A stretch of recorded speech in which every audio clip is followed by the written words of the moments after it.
Okay, good evening, everyone. How is everybody doing?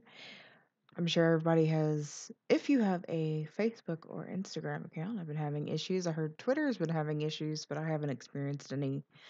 Apparently, if you also stream on Mixer, it looks like they're having similar issues as well. So, not knowing what the hell's going on across multiple platforms. But at least we can get on here on Twitch. I think YouTube's fine. So, we're going to go ahead and play this game called Sprout. It's an indie game. I think it's just a very casual clicker puzzle game. So far, it's worked. It only is in this square type screen. I'm at 800 by 600. Um, so let's go ahead and get this started. Hopefully, it won't be too loud.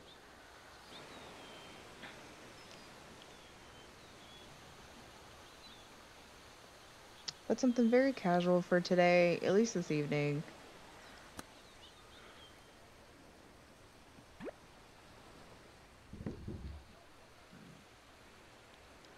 ID coconut.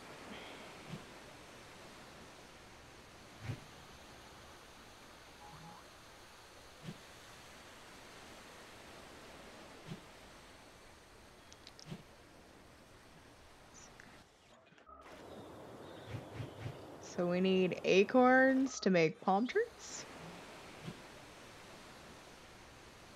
Or is it saying that acorns equal trees? So coconuts are trees for palm trees. Or seeds for palm trees.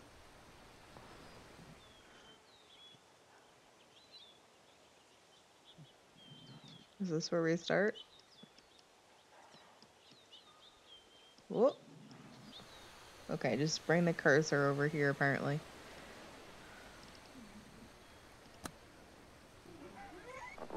Let me make sure you all can see the cursor properly. Yeah. Okay.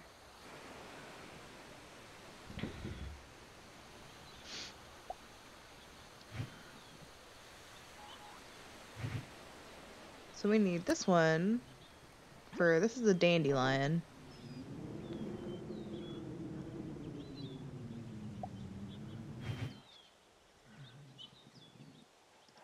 Oh, you can't click on that. So you just gotta choose which one to be. Could it be a coconut?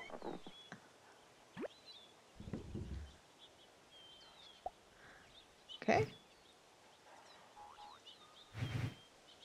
What is this?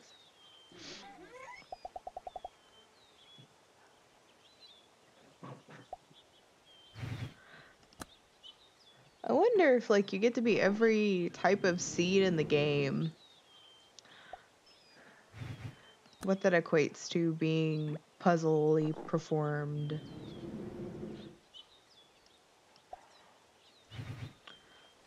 So what does this get us? Up here. Okay. He pooped me out.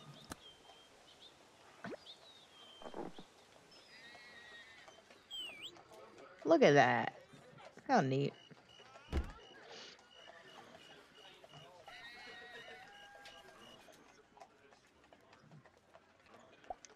So I would say you're essentially a magic bean.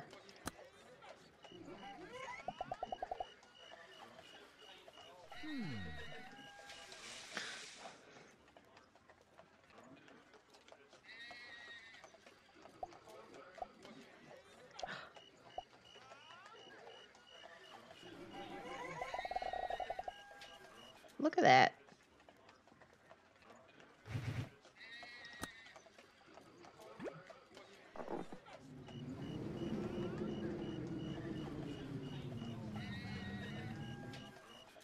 Okay.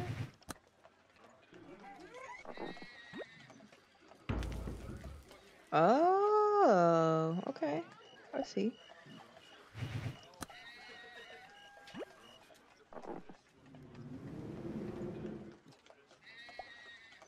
I wonder if like you can completely mess up in this game. That must be one heavy coconut. Let me do it again.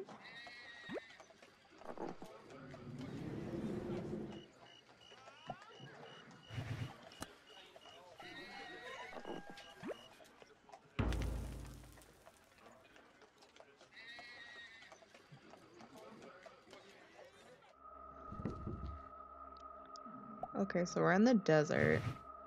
Let's try doing this one.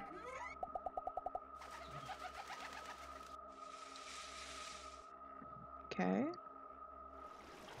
I get pooped out over here. That was kind of funny.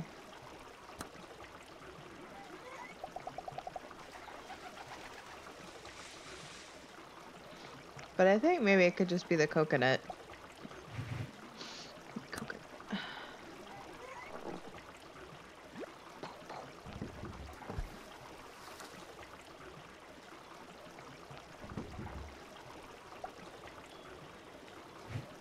It's a new one. It's a pea pod.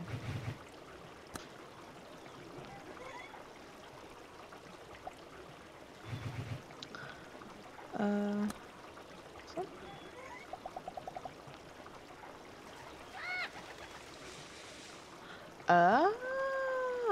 Okay.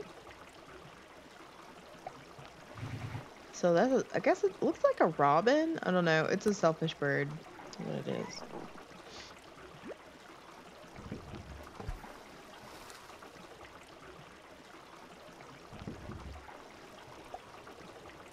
Okay.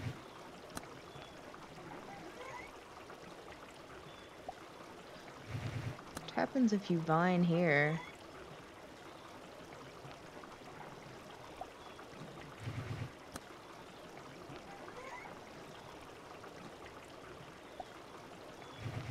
What about this? That just goes this way? Okay.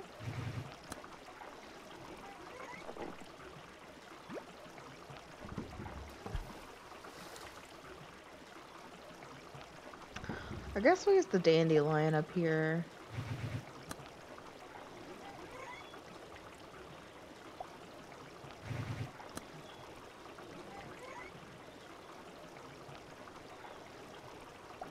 Can't really.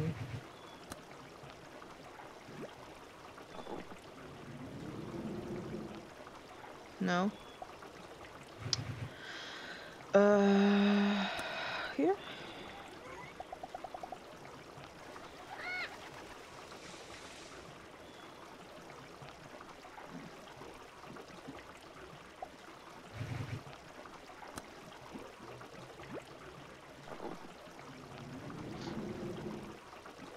We get to the same spot.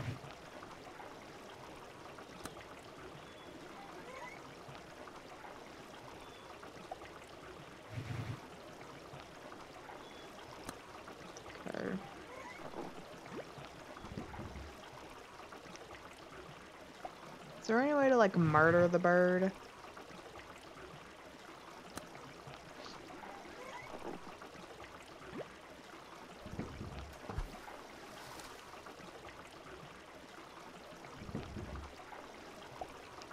I'd be curious of maybe just doing it once and then doing the berry tree.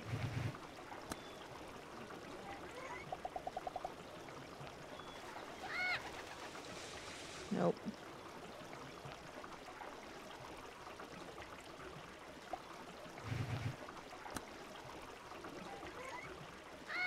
Ah, there we go. All right. I was like, I guess I gotta get rid of that asshole bird.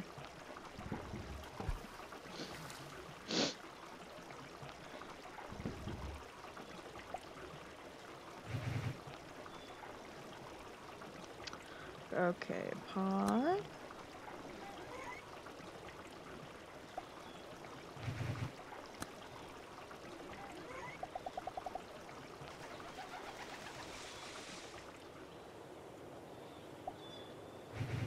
Coconut.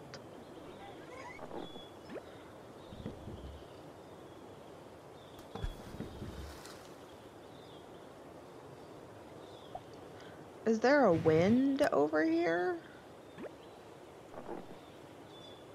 Yeah. Okay.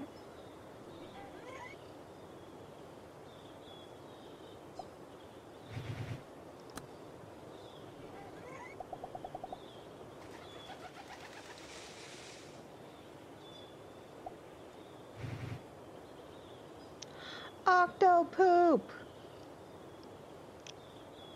It just says poop, poop, poop. Okay, so...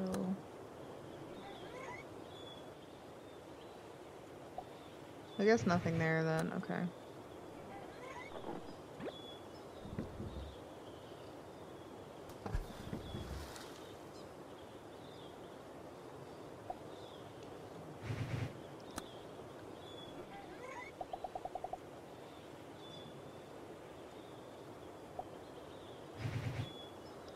Which means there was no action there.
There we go.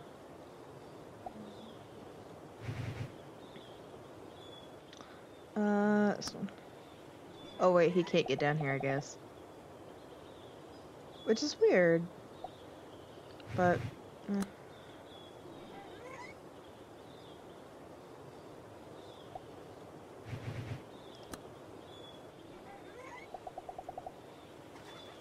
don't think it matters one way or the other.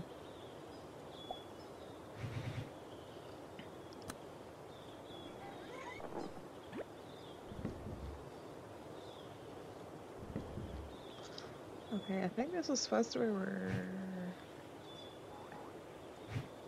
end up. I think this is it.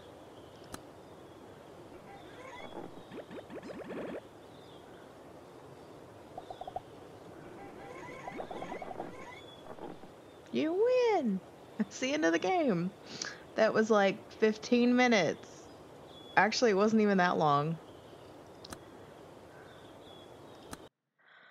Okay. Well... Huh. Okay. Well, let's do this. Another interesting game on the list. So it's basically a tiny puzzle game. Okay, let's look at Steam here for a second. So this is our list. It's so big. I don't care about the top. So we could either do... Actually, I was thinking of doing Fruity Smoothie next to see what the hell this is about. So we can just shoot it in the dark, see if it even starts. Yeah, that was like a 5-minute puzzle game. I think I started my stream with an 8-minute counter, so maybe it was, yeah, about 5 minutes.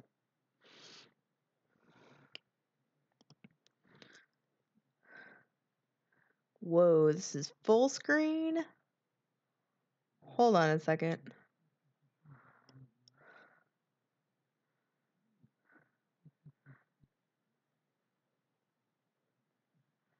You can't have that.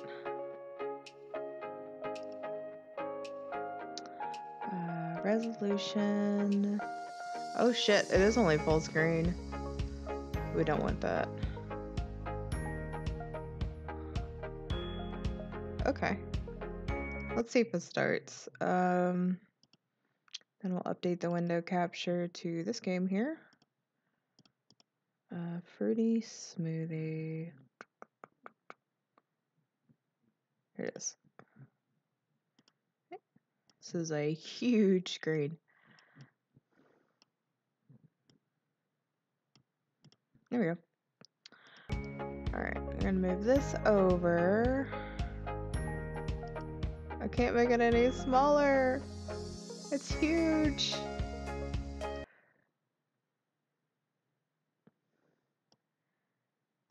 Well, let's see how much of this I actually need, because it takes up almost the entire screen anyway. Every time I tab out, it stops playing.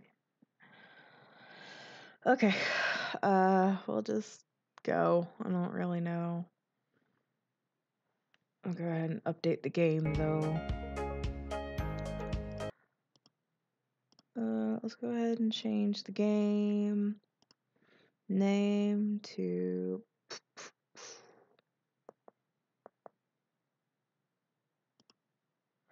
Actually, let me play some extra background music while we're doing this.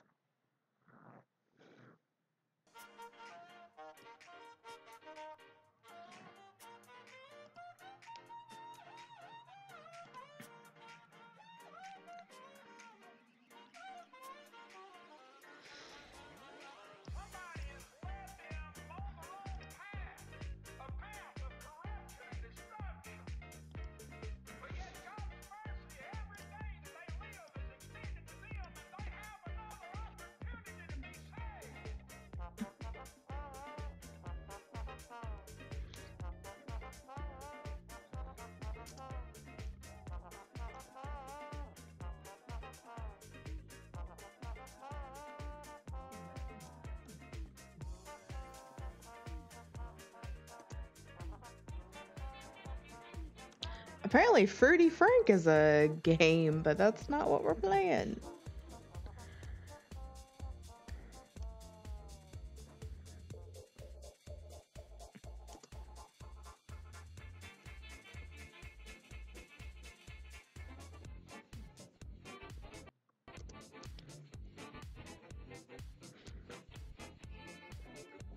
I can't spell in the dark. There we go.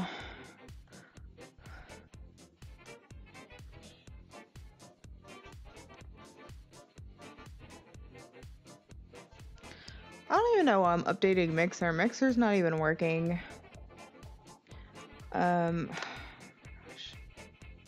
That makes sense now.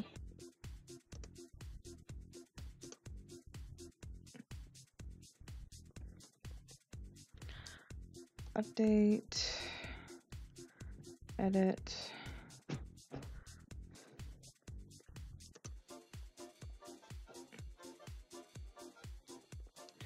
So unless it's a console game, I don't even think Facebook has that properly updated. Edit.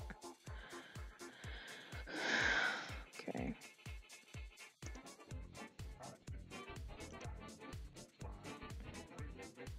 I don't know what I'm doing.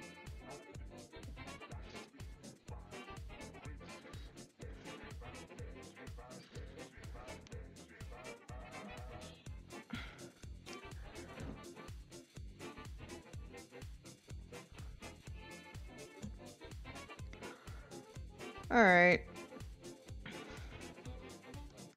Now it's time to see how much of the screen I actually need.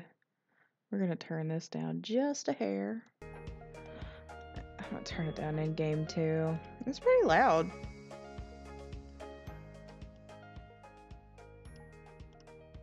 I guess we can change it later. Alright, I'll see what this is about. Once upon a time, there was a perfect community living in Peach. But everything changed when a group of vegetables became cornfused. Tomatoes, pumpkins. Who could tell if they were fruits or vegetables? But the fruits did not treat them like equals. And so, the vegetables kidnapped members of the fruit family. Papaya, mango, their elderberries, and most beloved girlfriend, Peach. You and your banana brother are the only fruits who escaped. Now it's up to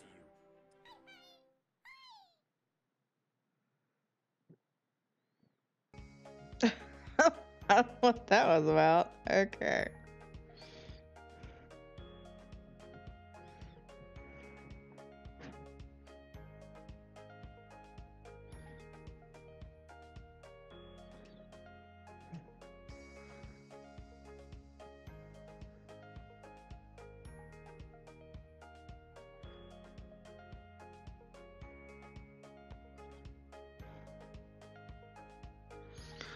Okay.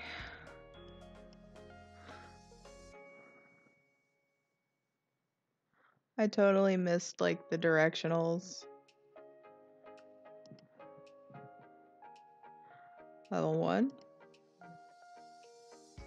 So you can actually play this with a controller. Okay. How to make a smoothie. What are we doing?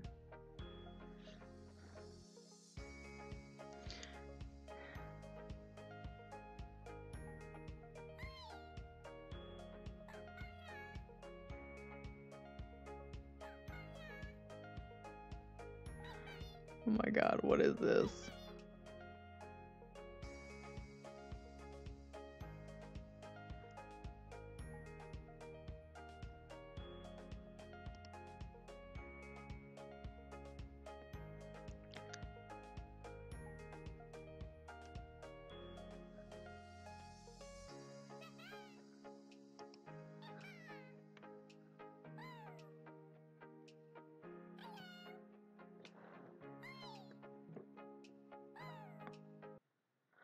Okay, what? Key bindings. Player 2. Why don't we just use the directionals then? Up. Down. Right. Wait. Left. Right. Move back. It's down. Interact. 0 item use. I'm gonna do none. Throw. Move back is down.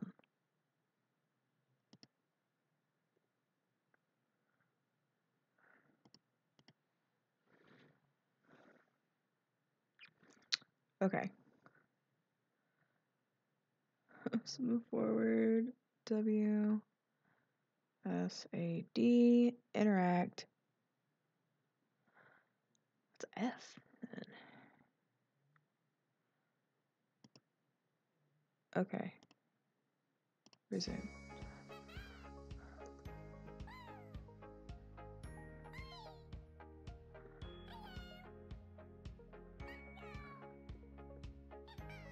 I have no idea how to do it. What do you even do in this game?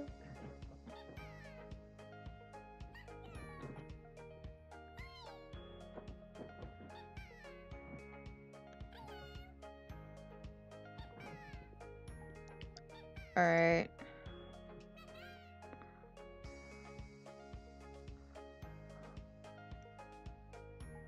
What are we even doing?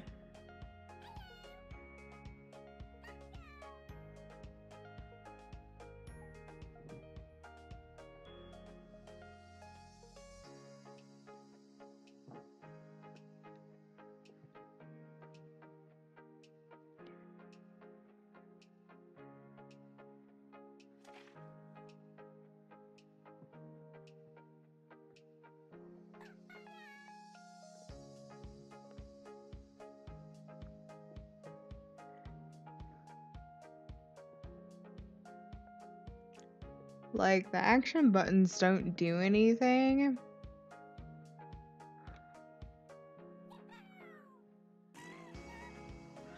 Oh, okay. O still works. So you have to get 5 each. I get it. Okay.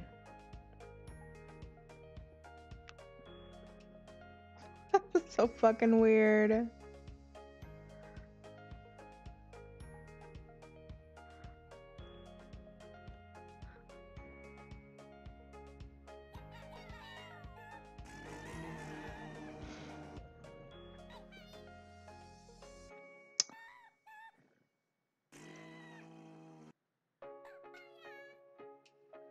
How many is this? Is one?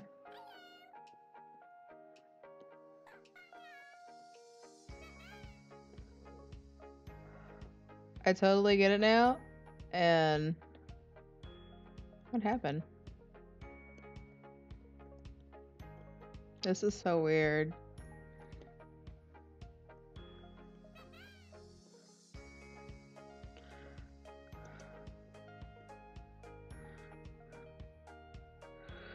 Okay.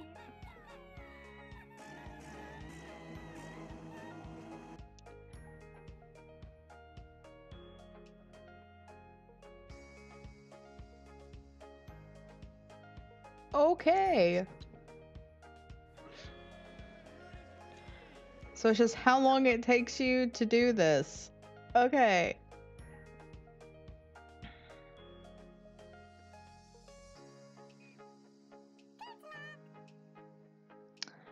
We'll play this for a little bit, and we'll switch to something else. This will definitely be something I play on my own, but I don't know about streaming unless people like really want to see the carnage of fruit.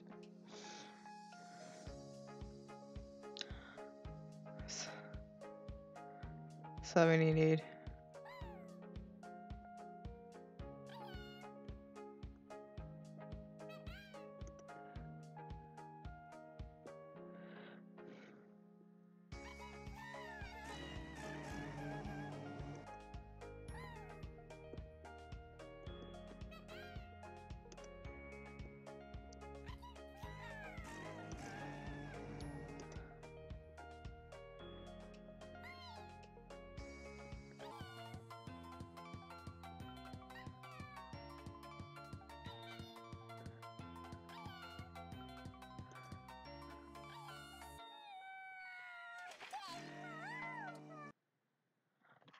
What?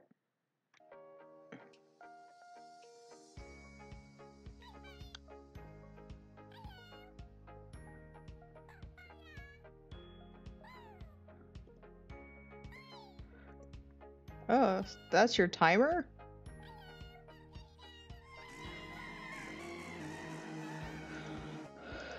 Okay. Well, it doesn't like trigger immediately, so I don't.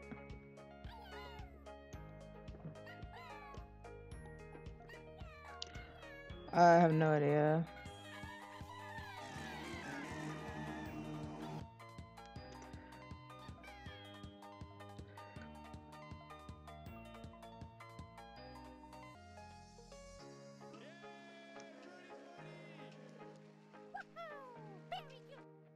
Okay.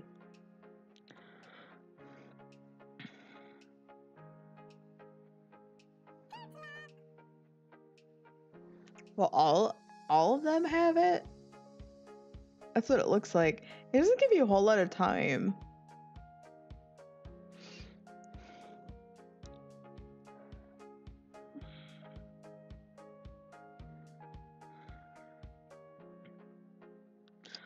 Oh my gosh.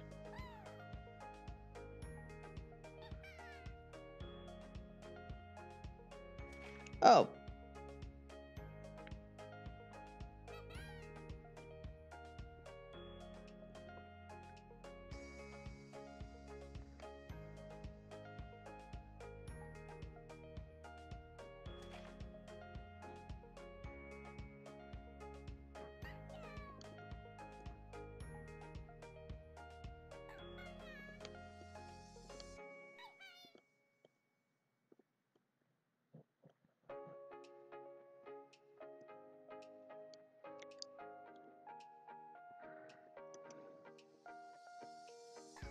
Nope.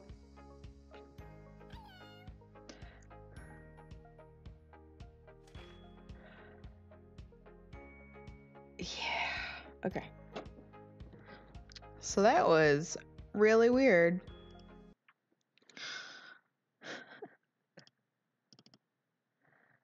So, okay. That's going to be a casual game 100%.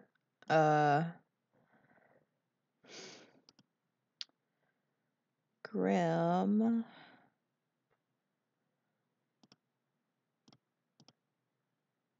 There's another one.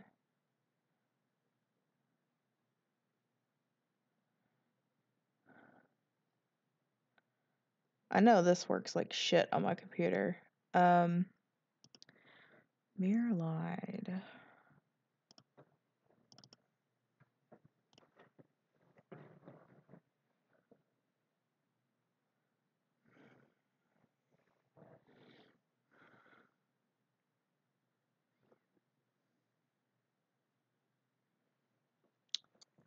So this is going to be another large window one. Medium.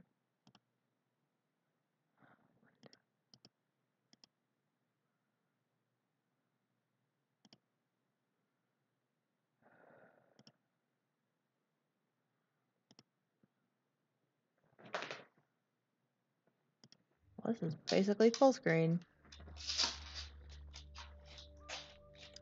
Press X on your keyboard to set X.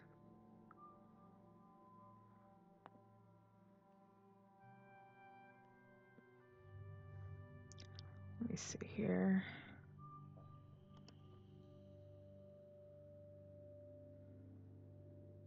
I said to go windowed and it's full screen. Okay, let's do this. Oh.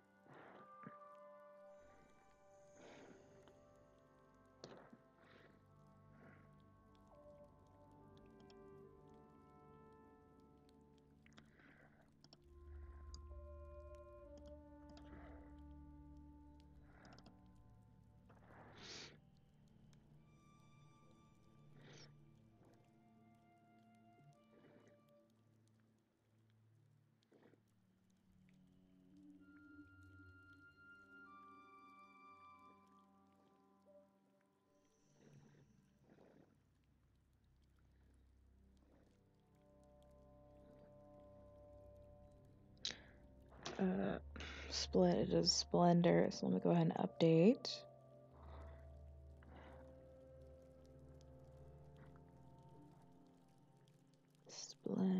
Oh.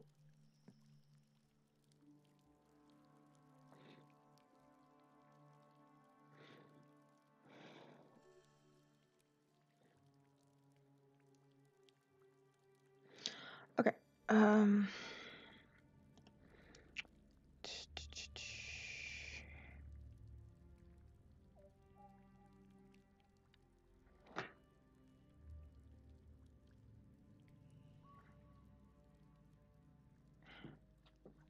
For some reason.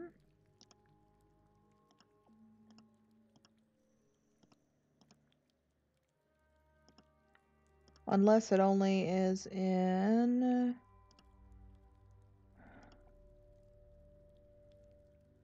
I guess you can only do it in game capture. So let's try that.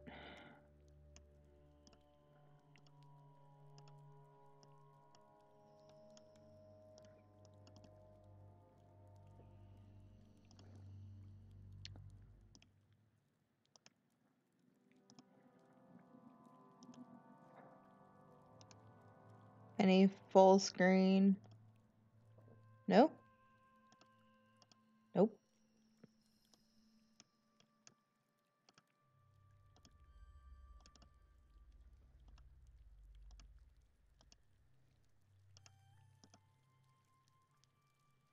You can't capture this game, I don't think. Let me try one more thing. Well, the game capture wouldn't work. It's not showing it exists as a game. I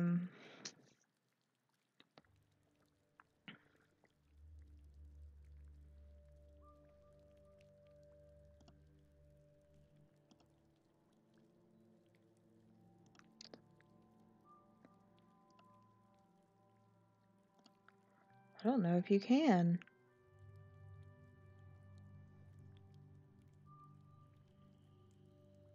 I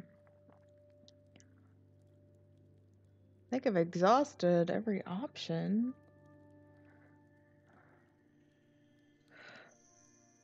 Well, I guess if we do like PC, just the PC screen.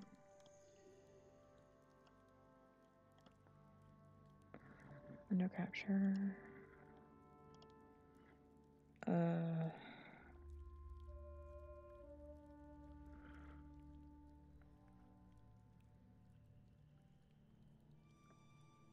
Or browser?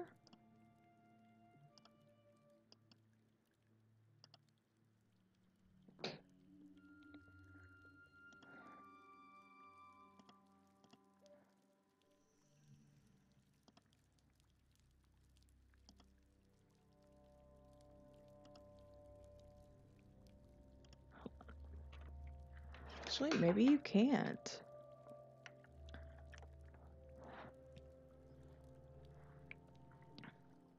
This actually would be the first issue that I've run into where something like this doesn't work.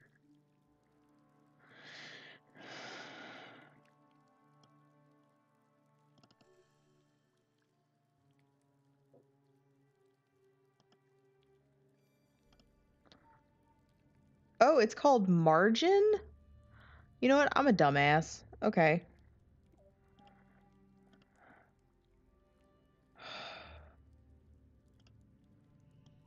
That's huge.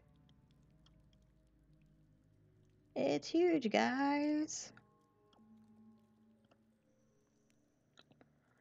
Okay.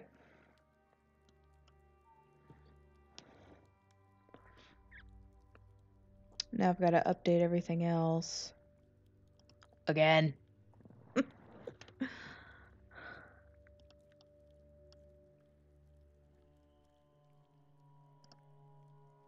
Got it.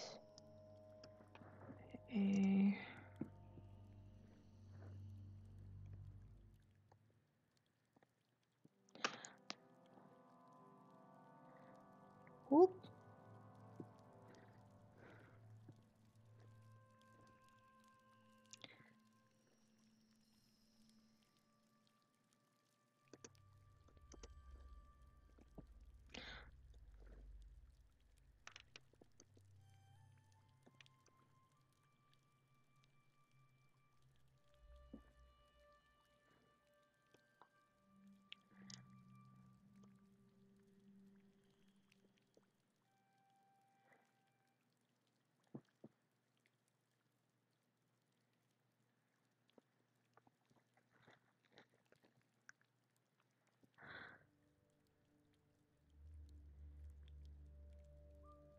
Invalid game name.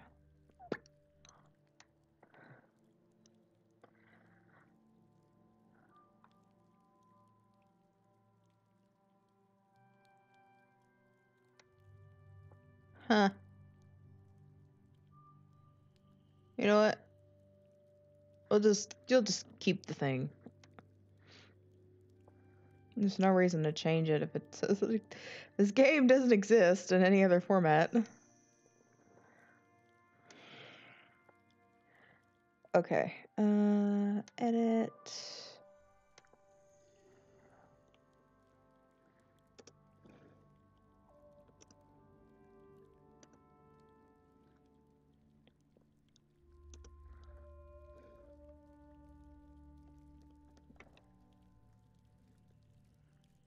And I think that's just says indie games. Yeah, unless I couldn't see it. I didn't see an option for indie games for Steam.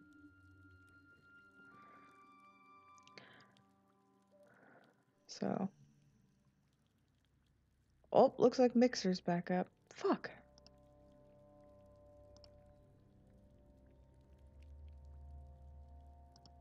Oh, I'm gonna fix that then.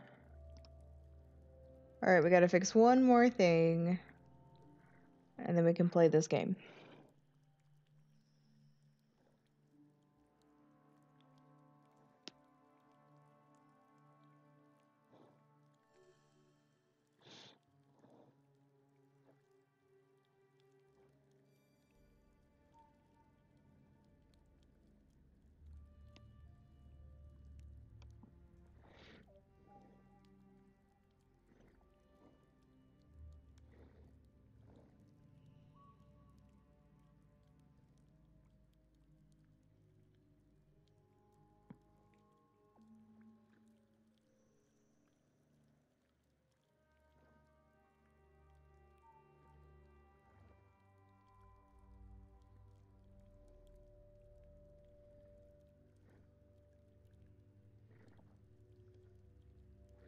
I like how it says I'm offline, but I'm not.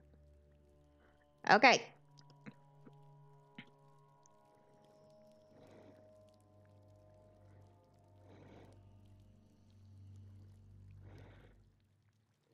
Oh, that was a reply to me.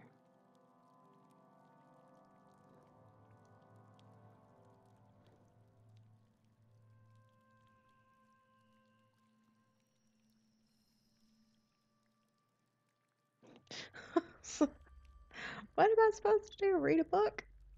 I don't know.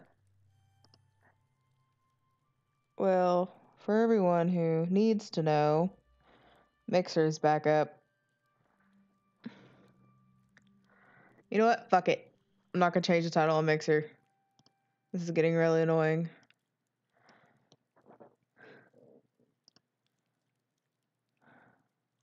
Because I think it's like up and down, up and down. So. Alright, I need to open up a chat window on my phone, so give me another few moments.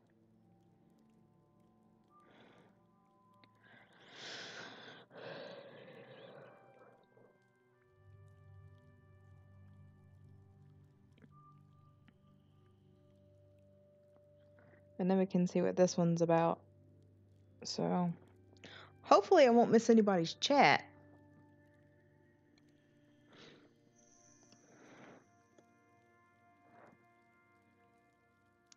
Whoa.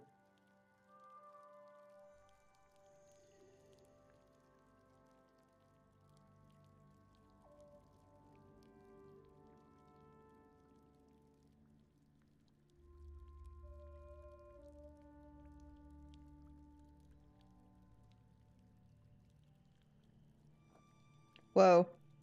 I have no idea.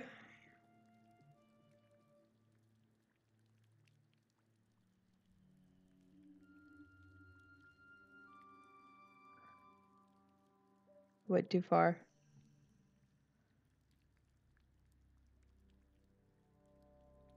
There we go. Okay. Now, instead of messing around, I can go ahead and move forward.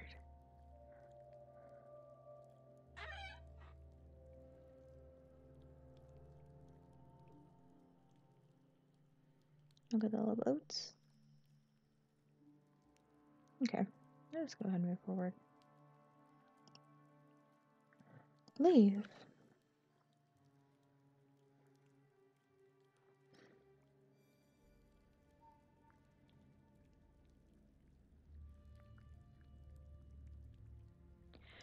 Peter Gregory Cantor was a prolific traveler, the founder of the doctrine of the anthropologist, and treasurer at the Royal Academy. Cantor was known to all civilized world as an authority on the peoples and customs of Hindustan. But even the all knowing Cantor was bewildered by the apparatus, an object that he wrote parsimoniously about in his annals and later alluded to with deep regret in the journal that he maintained upon his return to England. The apparatus, as Cantor first described in his book of travels, had no apparent purpose. It was a tubular object of indeterminate shape found in the living space typo of the people of Downtown. Or screenshot. Print screen, where are you? Where were we? Of the peoples of Danta, often small enough to be placed in the alaria, the apparatus seemed so commonplace to the people using it that Cantor could not ask what it was without crippling damage to his credibility as a member of the superior race as he believed himself to be, that it was man made and not a creation of nature, which never was built, but evident. And Cantor made specific mention of its artifice. Artifice? Artifice? But beyond that record, nothing else was written about its shape or material, its color or form, or its unintended purpose or providence. Cantor was so startled by its presence that he did not even name it, and only called it the apparatus whenever he made a scant mention of its presence in his annals.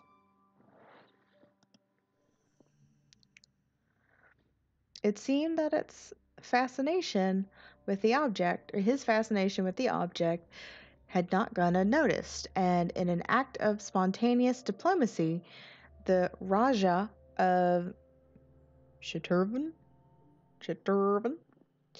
the province that Cantor was touring, presented him with one of the mysterious objects, but the gift only served to torment Cantor, who found the apparatus a constant reminder of his bewilderment and his failure as a man of knowledge, for he had never worked up the courage to ask what it was. Cantor kept the apparatus at his house in Railington and made provisions in his will to have it displayed in the museum after his passing, hoping someone might shed light upon its mysteries. It's another typo. God damn it.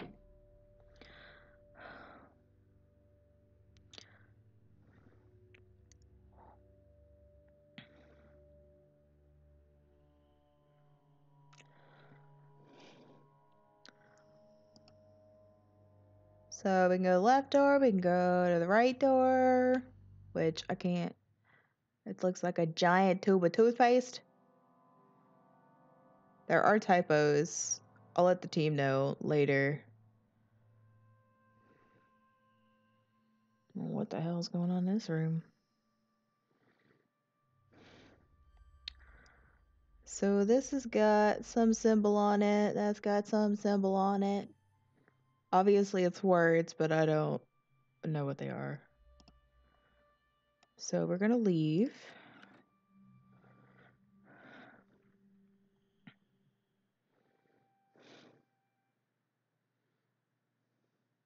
In the land of Couture, in the valley of is it Bitra, there lived a clan of giants.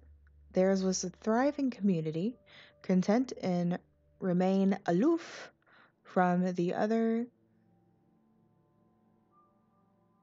Really? I don't know if that's a typo or not. Denizens of the world. And though the giants would on occasion trade with the gods or enslave tiny mortals, most of them rarely left the confines of the valley, for the giants were always occupied with grand celebrations. They celebrated every event with feasts and revelry, be it the occasion of a birth or a bath. It was during one such celebration, upon the marriage of the great giant prince Bosho, is that Sikandar, and Princess Buni Begum, that Boshete, the younger brother of Prince Bosho, commenced a tantrum that threatened and to derail the venerable event. Boshete, having recently witnessed a mortal wedding, wished to have musicians a plenty for this marriage as well.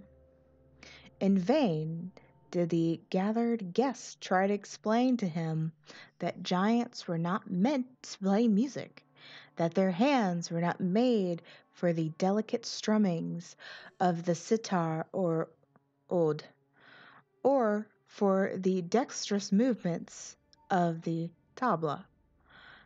In vain did they try to explain that only mortals could become musicians, for their tiny bodies could cradle the instruments with care that the giants could never muster. But Bochete remained stoically seated, cheeks puffed and arms crossed, unmoved by the pleas around him. And so it was that the famous musicians from the mortal realm were called upon to play at the wedding of Bosho and Buni. The musicians arrived the very next day, carried on the back of a giant. Sore from the journey and famished, they were invited to the nightly feast before commencing their performance. But with such unseen splendors of the giant's feast before them, the famished musicians could not help but stuff themselves to the brim. They ate until they were unable to talk and move, far less sing and play, and could not be roused from their slumber when called upon to entertain the giants who had gathered for the wedding. The wedding guests were furious at this insipidity of their musicians that they had gone to so much trouble to acquire, and Boschete called for the musicians to be punished with giant jails too large to contain such puny creatures. The musicians were all thus imprisoned in a box that there was lying about. It is this box, retrieved long after the reign of giants had ended, that now edifies a room in the museum.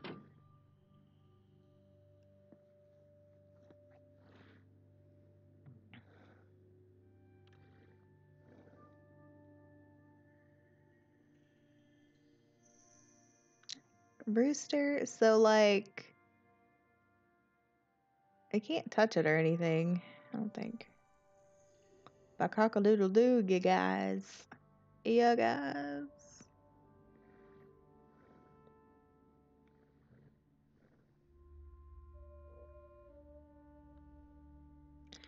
Go in the store.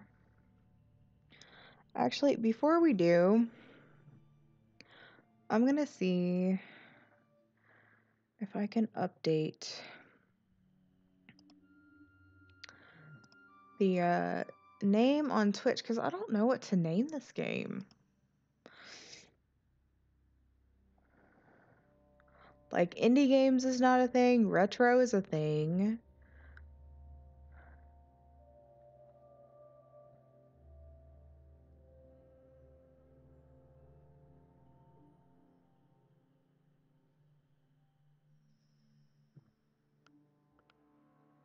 So we sit here for a minute. I really would like to see if I could properly update the game one last time.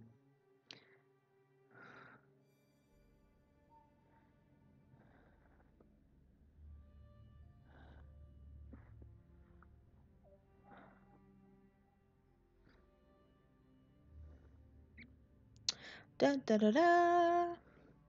Okay, Twitch is open.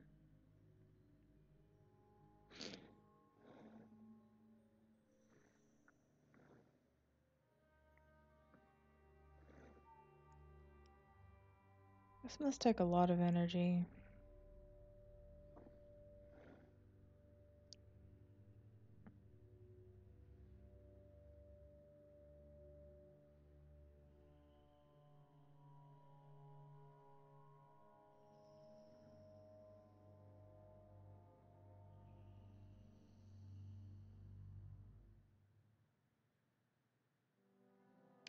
Still updating.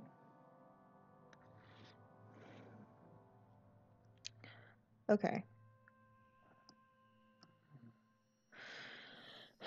Let me see if I can try to find a game that's close or something.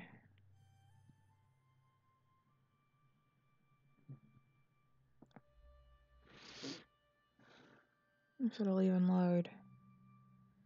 Da da da. A.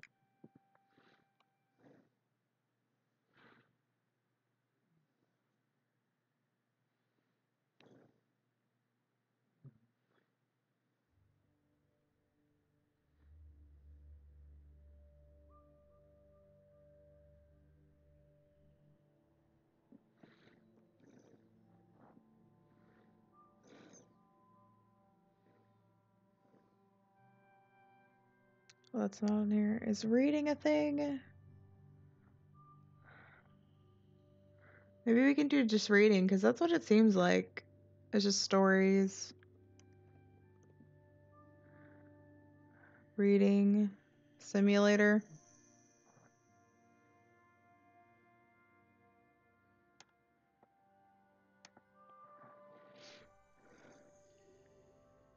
Yeah, I honestly don't know what to label this as.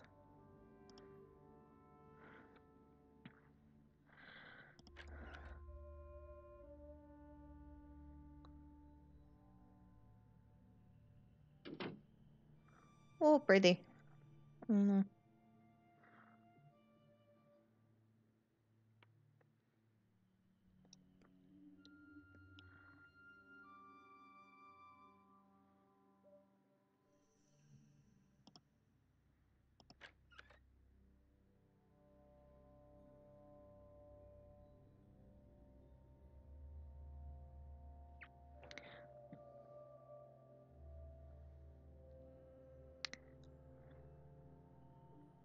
When Daoroji died and his funeral was completed, all that was left was for his lawyer, Meta, to distribute his property, or the property, as bequeathed in his will. The house was divided between the three sons and their families, and the rest of the property similarly dispatched to other relatives. Every tiny object, from the cutlery to embroidered gota, and even the table fan with the bent blades, were given to some members of the family, distant and close, with a carefully drafted note of personal import that Doroji had written prior in his passing. Such a meticulous distribution of his earthly acquisitions did not surprise Meta, who, in Daroji, had found both a consentious colleague and a lifelong friend, so it came as some surprise to everyone when he found an apparatus in Daoroji's possession, of which no mention at all was made in his will. Try as he might, Meta could not discern any use for the object, or discern any use for the object. No one in the family had seen or ever heard of the quaint apparatus, and its purpose could not be fathomed, nor its materials identified. Its place of discovery was also surprising, for it was found on Daoroji's deathbed, resting below his head in the moments prior to his death, as if it were a possession of great value.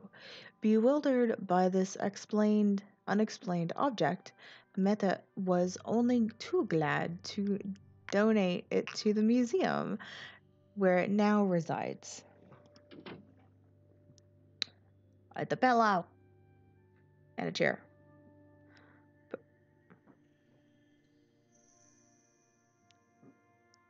Oops.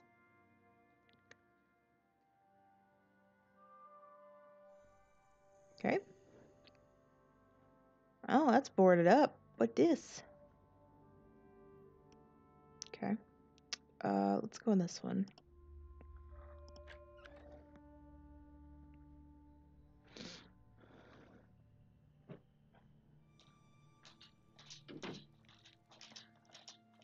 Oh, some of the water's missing.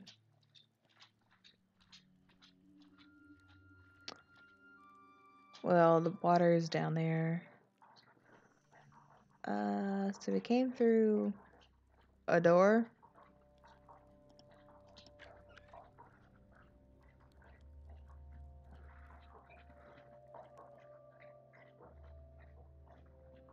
Okay. In the kingdom Laktu, in the time well beyond the recollections of even the oldest of camels, there ruled a great pasha of the Pukudungri clan. Pukudungri. Okay. He was an old and benevolent ruler, stately in his manner, sedate in his composure, and portly in his aspect. Contentment at the prosperity of his vast preserve radiated from his jovial mind, and he was greatly beloved by his people, for never in all living memory had he demonstrated ill humor towards his denizens or underlings. But one winter morning the palace awoke to find the Pasha in a terrible rage. He was found pacing the hallway, his arms in vivid gesticulations, dissecting the air around his person, with his features grotesquely animated with anger. Alarmed at this change in their beloved ruler, his visors, or is it viziers, anxiously stated that troubled him so. What troubled him so? Could it be the knowledge of the rodents who secretly stole 2 of his horses last night that angered him? Or was he perhaps enraged by the crow that had arrived yesterday and was found wandering the halls of the palace without a turban? The Pasha made no reply to his entreaties, for his rage had left him speechless. He stormed around the palace, his visors and his khansamas and jagirs and cooks and maids and servants forming a retinue as he trooped to his chambers. He was pointed a trembling finger at hundreds of small, pointed, glistening worms that seemed to have grown overnight in everything from floorboards to furniture, and he indicated with violent motions of his arms he desired to be rid of these creatures. The royal physicians had by this time brewed his opium tea with many a remonstration had managed to claim the Pasha, who, with his composure restored, ordered his attendants to set about ridding the palace of his new-found pestilence. The servants approached a worm nervously and picked it up, pulled at it, kicked it, and hit it, but managed to budge it not a bit. The visors poured boiling oil on these strange creatures. Not only one wriggled or died. The generals were called from their barracks, and they brought with them spears and shields, scimitars and daggers.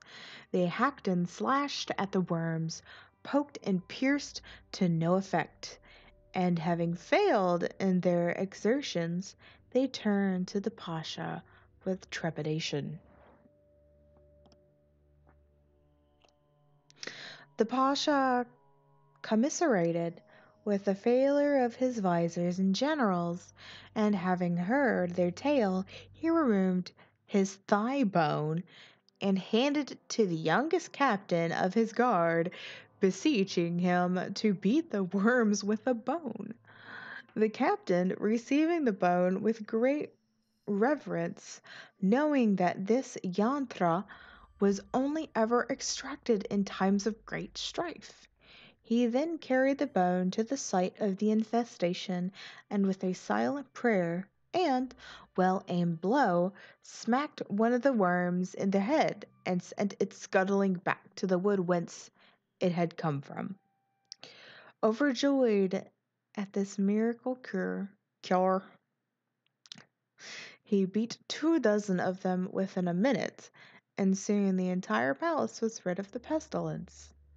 The thigh bone was returned in its rightful place, inside the Pasha's leg, of course, and a magnificent sculpture of this implement was commissioned so that people might worship its miraculous object that had saved them from the scourge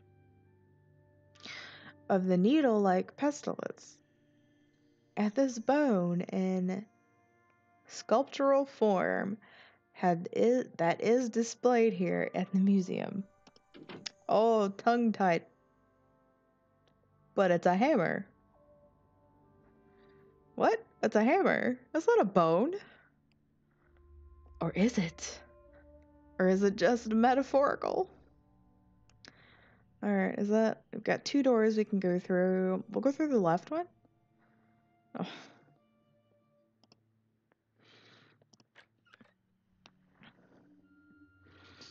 Okay, that's interesting.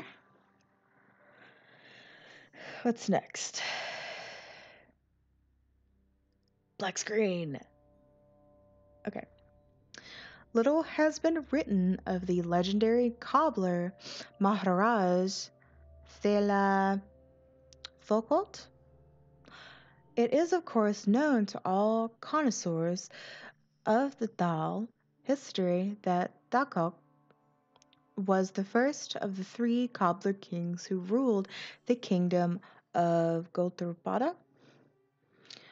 What little we know with certainty about this reclusive king and his short but prosperous reign is to be found in the journal of Ibn Hamid, an Egyptian traveler who found welcome at the king's court for several years. Of all the chapters that Ahmed wrote about the reign of Tulkut, none is so remarkable as the story of the strange container and how the cobbler king created it. It is said, Ibn Ahmed records, that long before Tulkut was the ruler of Galturpada, He lived inside the belly of a giant camel and traveled the desert searching for water holes. One day, when Thalcott was riding on his camel, not in his camel, his mount was attacked by desert wolves. These demonic creatures tore the throats of the camel, and Thalcott only survived because he had the presence of mind to turn himself into a tick and hide within the folds of the fur of one of the wolves. Here he stayed ensconced until the creature had eaten their fill of the camel and retired to sleep, snoring with contentment. With the danger now abated, Thogwald changed back into his usual cobbler self and retrieved as much as he could of the camel's hide from the remains that the wolves had not yet eaten. He then proceeded to sew the hide together to craft a container where he could store a record of his remarkable adventure.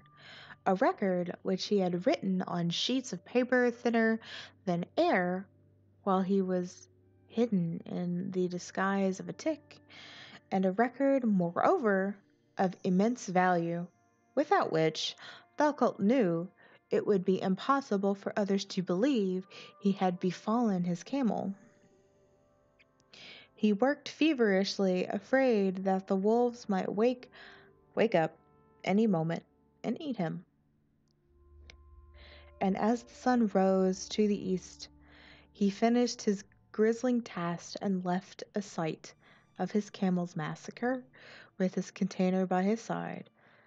After days of hard travel, he reached the safety of the city of Isfahan. Isfahan? This container that accompanied the venerable personage on the first of his great adventures is shown here in the museum. And that's of his person. So that's what he created. A little knapsack. A little sack.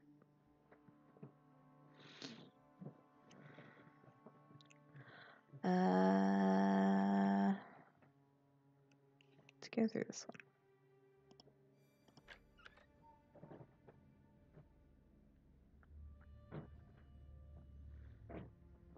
Do. It was with trepidation that Henry clambered upon the podium, his fingers in nervous tremble and his temples throbbing as he launched hesitantly into the paper he was presenting at the Royal Society.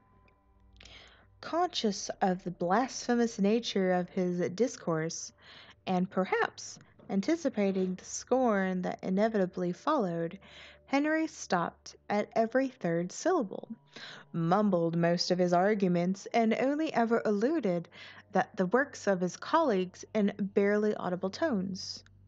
Nonetheless, the gist of his argument was immediately recognizable, and even more immediately discarded and reviled. Meanwhile, Henry, oblivious to the dissenters, continued his description of a receding fabric of the sky, as observed and recorded by Hussein Masud in his book of almanacs that Henry had been painstakingly restoring for the past 3 years. 10 years ago, when Henry was still a young administrator, he had been appointed to the Zila Vaduk Pikur, and under his domain was placed the care of the town of Ordi. Ordi was the site of the great observatory by Maharaja Goshal Singh Bungal, and Henry was distressed to find the place and its delicate, astronomically inclined buildings plundered and riddled with cannonball holes. The excavations and restoration he commissioned here had occupied the best years of his service, and his devo- mm, devoted years, devoted effort had led him to an inescapable conclusion that the chief astronomer at Ordi, a scholar by the name of Hussein Masud, had discovered a fundamental truth about the universe that still eluded his Occidental brethren. Masud had claimed with reliable detail that the known universe seemed to be splitting apart and would eventually scatter its components across the infinitude of distance.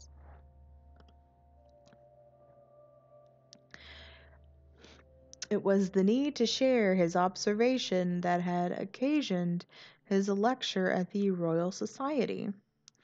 But Henry realized it had been a mistake. His to his attempt at galvanizing support for the study and for the accumulation of Masud's writings were laughed at. I know better.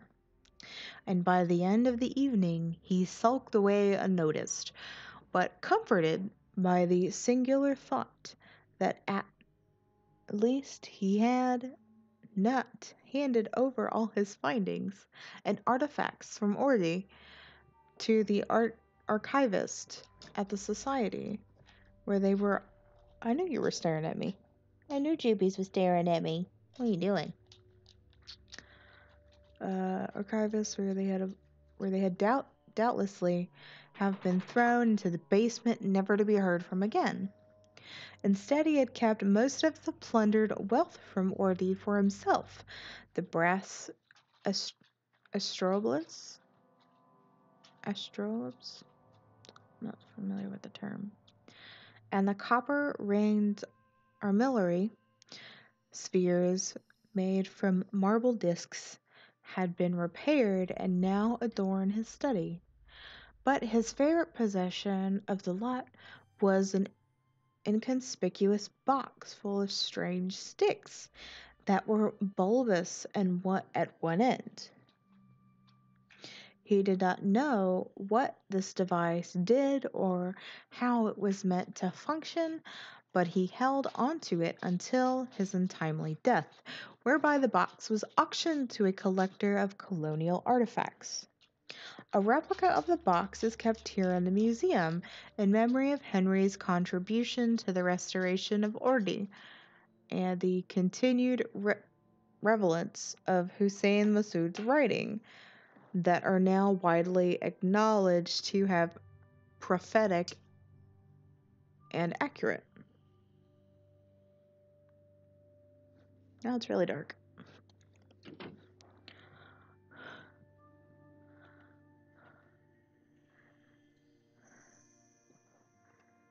So it's a matchbox? Oh, bulb at one end. I get it. Okay, so I like these stories. They're neat. Modern connotations. I get it. Like the hammer with. You got a potty? Chippy's got a potty?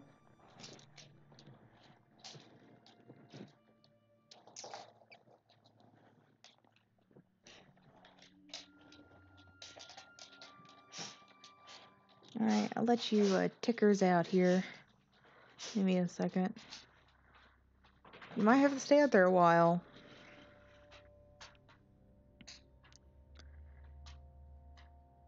I need to open this and mute the mic so you all don't hear this bang that's gonna happen.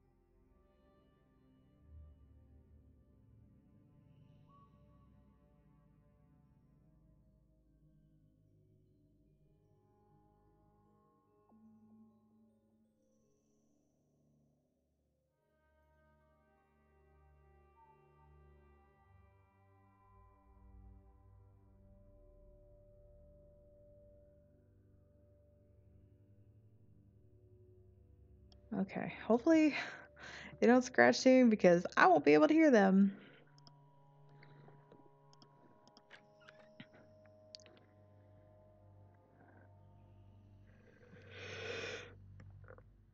Excuse me.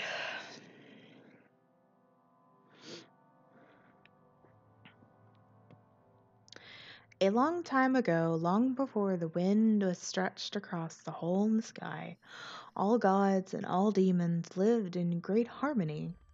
Despite their differences, there was no conflict between them, and they met and celebrated every night, emptying countless pots of toddy from the 9 worlds and chewing the choicest of bang.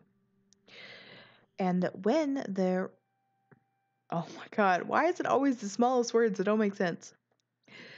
And when the revelry was over, they would count the stars in solemn ritual and derive deep satisfaction from the fact that they invariably agreed upon the total number of stars that were there in the sky. This contentment in the shared pursuit of the night sky was the foundation of their peace and friendship. But Agorno, the god of fingernails, a demigod and a mischief maker who clearly loved the battle and term the tumult tumult of war, could not be content with such insipid peace. It irked him to see these celebrations, and he yearned for a rousing skirmish.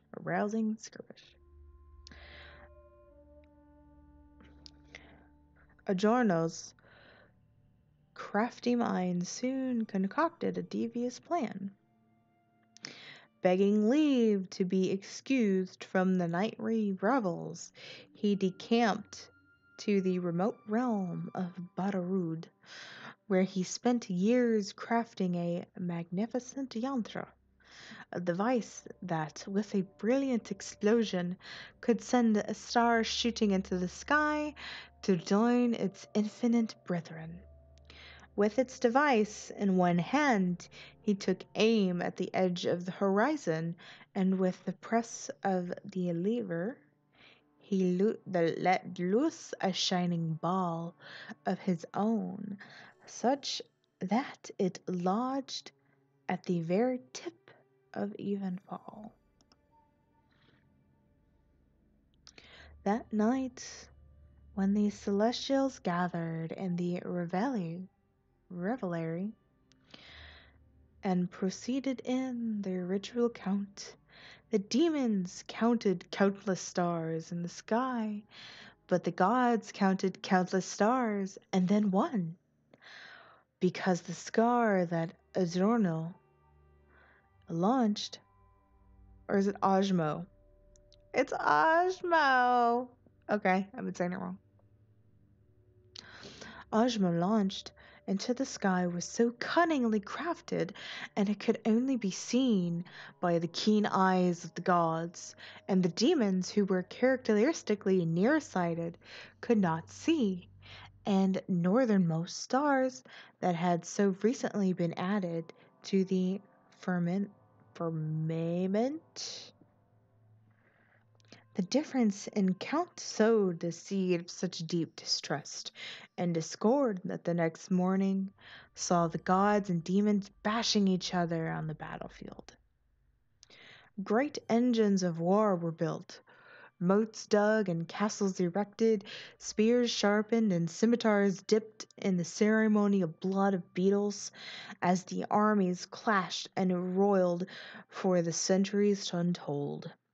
The yantra that Ajmo built now lay forgotten in his workshop amidst the excitement of war, and it was from there that yantra was stolen by the mortals, who perceived in it a great capacity for violence. It had since been the lasting emblem of war and strife through all known history, and it is the scion of conflict that is displayed here at the museum. A gun. Of course it's a gun.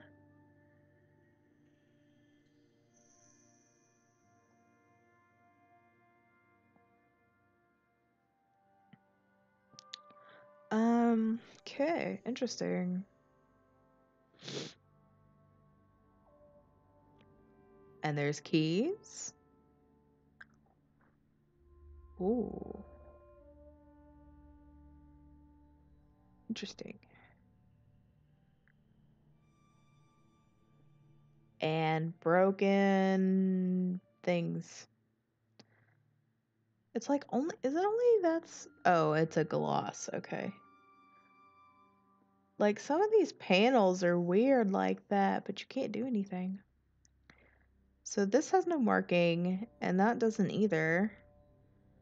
So, oh, before we go, I gotta let the doggos in.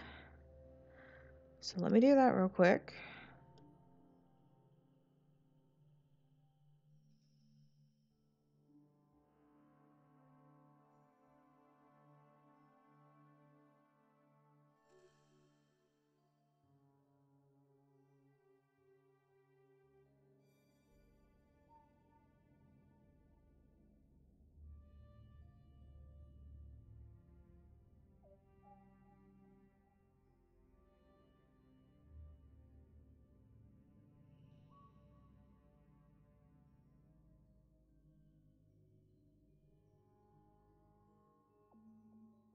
Okay, we also have 30 more minutes of this, so we'll see where we go from here.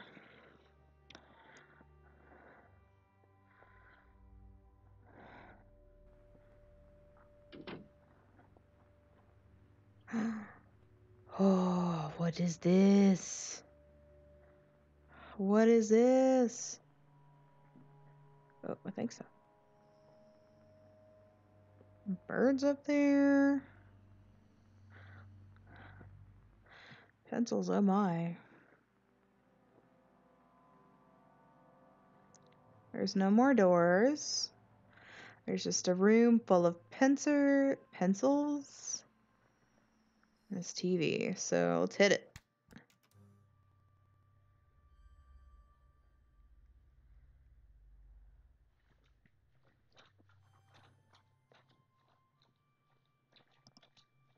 I have no idea what that says. Oh, it's the end. This project is supported by India Foundation for the Arts. Okay. Well, that was a neat little thing. They talked about stories from old that related to items of current, of new, of whatever. I mean, it's pretty neat, though, to tell a story.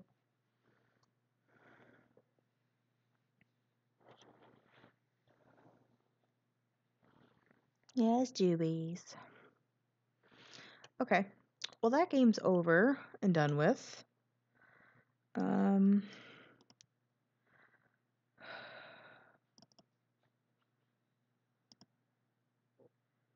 Steam.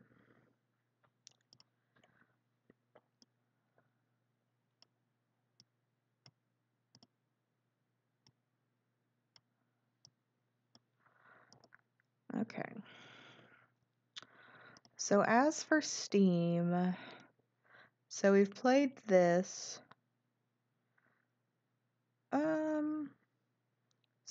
So Under the Porcelain Sun is another game, so I think I might keep this just for that note. This game, well, obviously we completed every achievement. This game was created a year ago. It's very super casual. Literally like 5 minutes long if you get everything right immediately, which it's not too difficult, but pretty neat. It's pretty neat. We can uninstall this game. Fruity Smoothie. I think this game, I'll play on my own. It's really ridiculous. I don't think it's stream worthy. So there are a couple of options we might have. Y'all need to stop playing on top of each other. Like assholes. Y'all are like 60 pounds apiece. Yes, 60 pounds apiece. And if I had a cam, we could show everybody how ridiculous you all are being. So, I have a lot of these, like, games, but,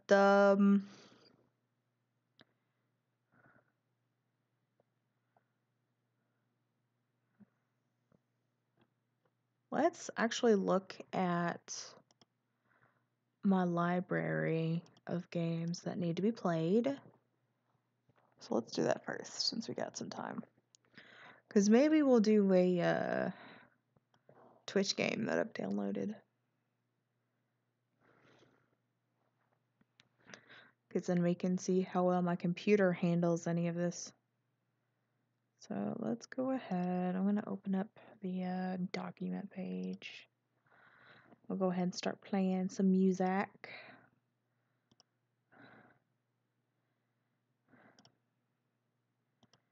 While we're opening this.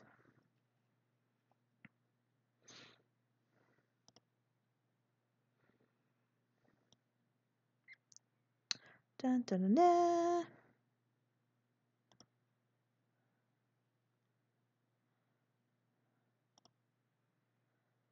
I'll make it a little bit bigger.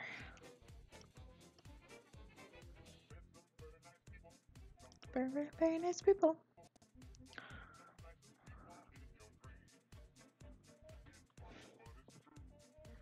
Oh, I just hit you in the face. I'm sorry, Jupies. Ya bunny killer.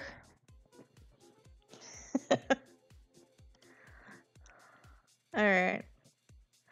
Da da da da da.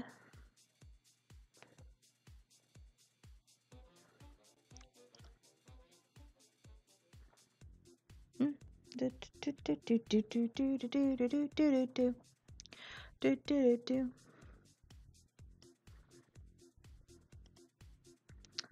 All right.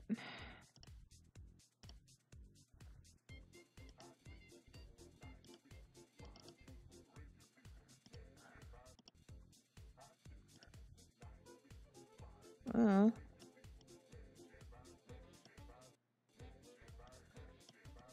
I know y'all are black screened right now.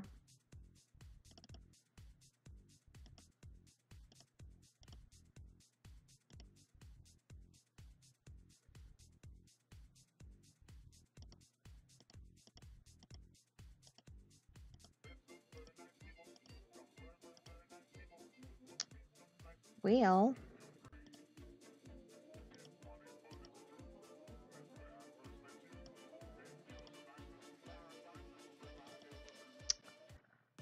And not capturing.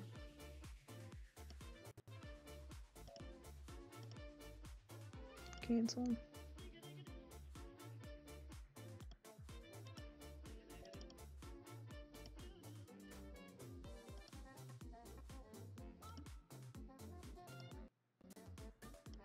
Da, da, da, da.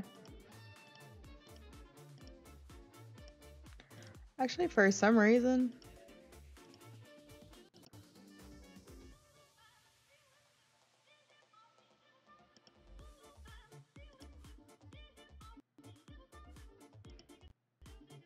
Well. I don't know what to do.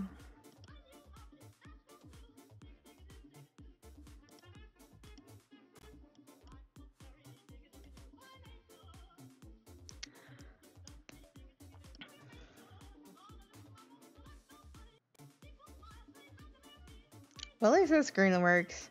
Okay. I hate that you all can't see this. So,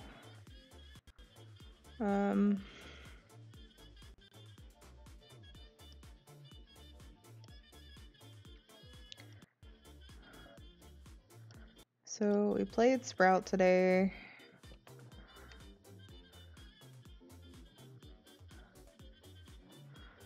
I was like, what is today? I don't know what today is.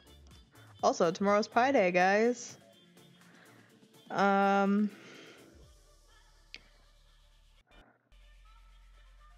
That's offline.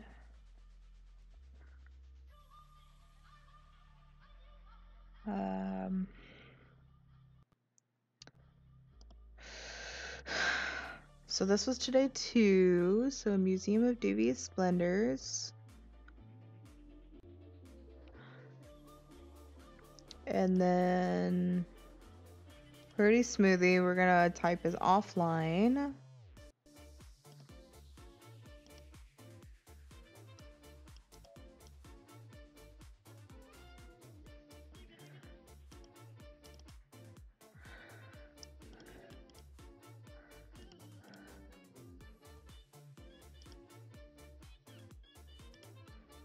I just wish you all could see this.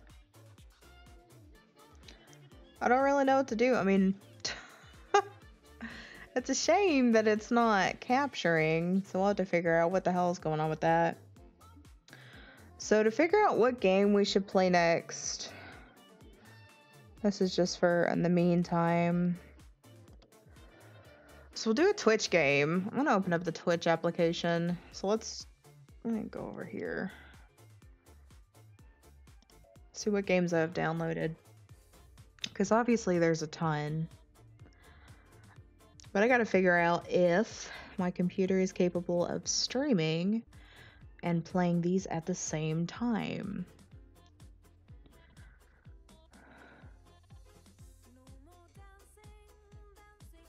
So whenever this loads, we'll test one and we'll decide what to do next week. Because there's so many. The link for this list is in the description, so anyone can see what I've done so far, adding dates, notes, anything like that, what's available.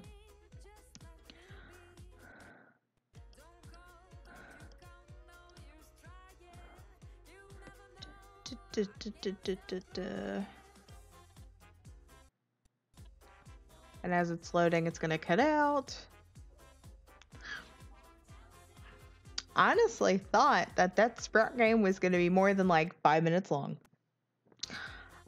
Maybe 20 minutes, but I didn't think it was gonna be 5 minutes long. But I guess for a free game, you can't really expect too much. Is it loading? I know I had an issue. Tokyo 42. I'm gonna play Psychonauts because that seems like a lot of fun. It's not wanting to load, so I think that's what we'll do because clearly nothing's working right now. So I think we'll go ahead and play Psychonauts next week. We'll play that for our PC streams in the evening to at least get one of the Twitch games out of the way. But if anybody, I really should make this commentable.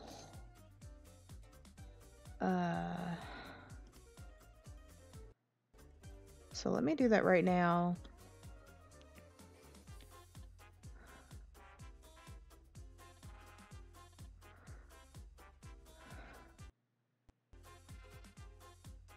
Oh, there it is. I haven't loaded this Twitch app in such a long time. We could also do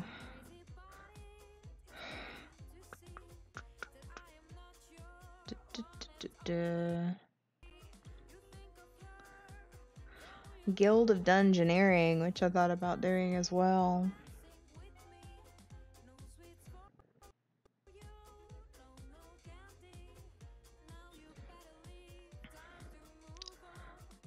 Although this has taken such a long time to load. So one of the two. Psychonauts or Guild of Dungeoneering for next week.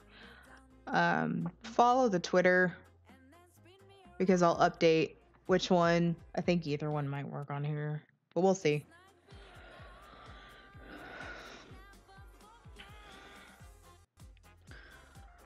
Alright, I appreciate everybody sticking with me through all the game switching and the weirdness and whatever and technical issues. I know this is a shorter stream, but we have been streaming longer during the day with Gears of War.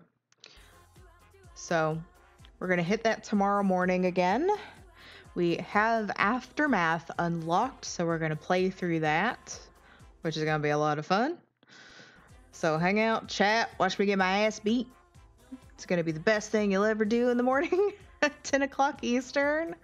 So thanks, everyone. I'll see you guys in the morning, and if not, I'll see you sometime soon. Follow, like, Twitter's popped up. Enjoy the rest of these couple of songs, and have a good night.